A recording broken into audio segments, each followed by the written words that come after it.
जैन साथियों, आपका अपने यूट्यूब चैनल में हार्दिक स्वागत है। अध्यापक साथियों, आज हम मिशन अंकुर डिजिटल कोर्स श्रृंखला अंतर्गत कोर्स 1 स्थानीय मान की समझ की प्रश्नोत्तरी को हल करेंगे।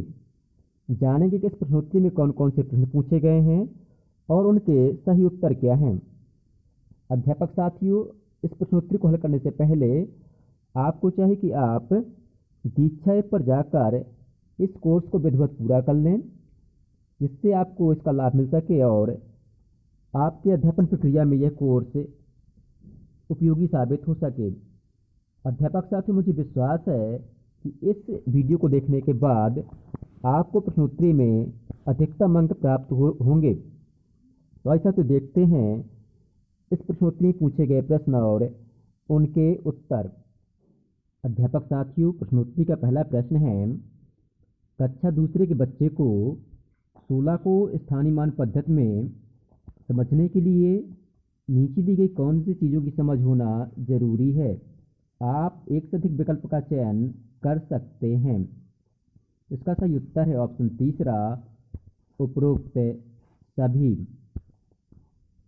अगला प्रश्न है, कक्षा दूसरे में पढ़ रही भाविका गणितमाला पर सरलता से 100 तक की संख्याओं को दिखा पाती है और 10 के समूह में भी आराम से गिनती कर लेती है। अब उसकी इकाइयों को दहाई में से बदलने के लिए समझ को मजबूत करने के लिए शिक्षिका कौन से संसाधन उपयोग कर सकती है। इसका सही उत्तर है ऑप्शन चौथा, बीज ब्लॉक्स।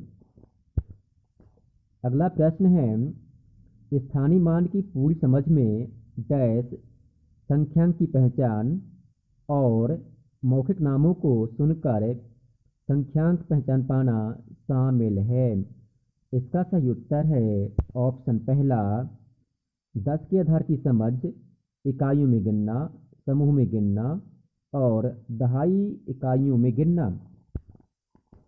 अगला प्रश्न है, हमारी संख्या पद्धति स्थानीय मान पद्धति है, निम्न में से एक गलत कथन को चुनें।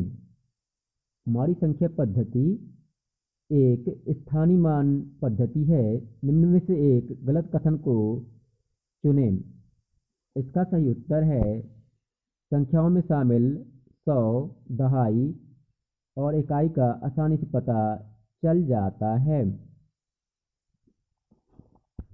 अगला प्रश्न है, जब एक बच्चे को 406 - 132 हल करने को कहा गया तो उसने कुछ ऐसे हल करके आपके अनुसार लिखा। उसने आपके अनुसार ऐसा हल करने का सबसे मुख्य कारण क्या है। बच्चे ने जो गणित का सवाल है इस प्रकार से हल किया। उसने 6 में 2 माइनस किया, 4 आया, और 0 में 3 माइनस किया, यहाँ 3 आया। फिर 4 में 1 माइनस किया, 3 आया। अर्थात उसने यहाँ से लेकर घटाना नहीं किया है। तो उसमें किस चीज़ की समझ है की कमी है। इसका सही उत्तर है ऑप्शन चौथा, वो शून्य को शून्य दहाई की जगह कुछ नहीं की तरह देख रहा है।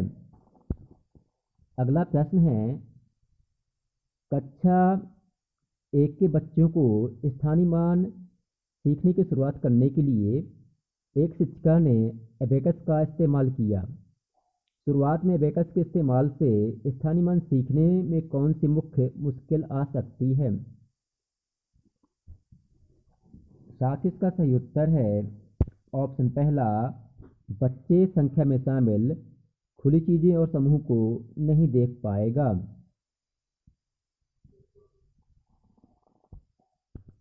अगला प्रश्न है, कक्षा दूसरे के बच्चे को 16 ब्लॉक के लिए संख्या लिखने को कहा गया। बच्चे ने 16 लिखा। बच्चे ने उन्हीं में से 6 ब्लॉक दिखाकर कहा कि यह 16 में 6 को दर्शाते हैं।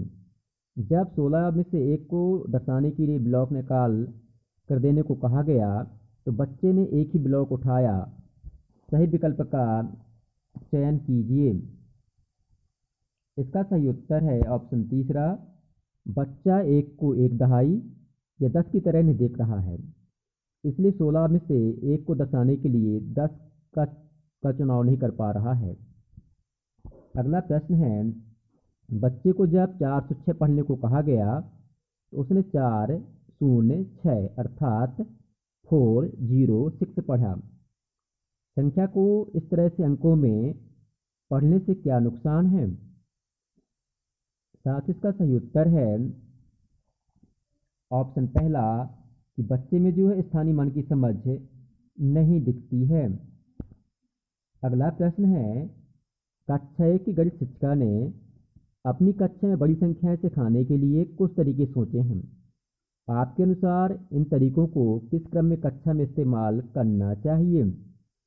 साथियों, ये जो विकल्प दिए गए हैं इनको आपको ऊपर नीचे स्क्रॉल करके सही क्रम में जमाना है। इसका सही क्रम कुछ इस प्रकार से है। सबसे पहले हम इस ऑप्शन को ऊपर जमा देंगे, इसके बाद इस ऑप्शन को दूसरे नंबर पर। इस प्रकार से इस प्रश्न के विकल्पों को व्यवस्थित कर लेना है और नेक्स्ट पर क्लिक करना है। अगला प्रश्न है, 6 साल की रमा 64 में 6 दहाई और 4 इकाई बताती है और 46 को 64 के बराबर बोलती है। वो 64 के लिए अलग अलग मात्रा में चीज़ें दिखाती है और संख्या 64 से बड़ी या छोटी संख्या बताने में भी उसे मुश्किल होती है। आपके अनुसार नीचे दिए गए कारकों में से कौन से कारक इसके लिए जिम्मेदार हो सकते हैं? इसका सही उत्तर है ऑप्शन तीसरा, रमा की संख्याओं की समझ स्तंभ मान या स्थानीय मान यानी इकाई दहाई पहचानने पर टिकी है, लेकिन मात्रा मूल्य यानी संख्याओं की मात्रा पर नहीं। तो अध्यापक साहब, इस प्रकार से इस प्रश्नोत्तरी के 10 प्रश्न पूरे होते हैं। इसके बाद आपको यहाँ पर सबमिट बटन पर क्लिक करना है। जैसे आप यहाँ पर क्लिक करेंगे तो आपके द्वारा इस प्रश्नोत्तरी में प्राप्त किए हुए अंक प्रदर्शित हो जाएंगे। आप जो है कमेंट कर हमें ज़रूर बतलाएं कि आपको इस प्रश्नोत्तरी में कुल कितने अंक प्राप्त हुए हैं। मुझे विश्वास है कि आपको अधिकतम अंक प्राप्त हुए होंगे। आपको वीडियो पसंद आए तो वीडियो को लाइक करें, अपने अध्यापक साथियों के साथ शेयर करें और हमारे चैनल को सब्सक्राइब करना ना भूलें। धन्यवाद।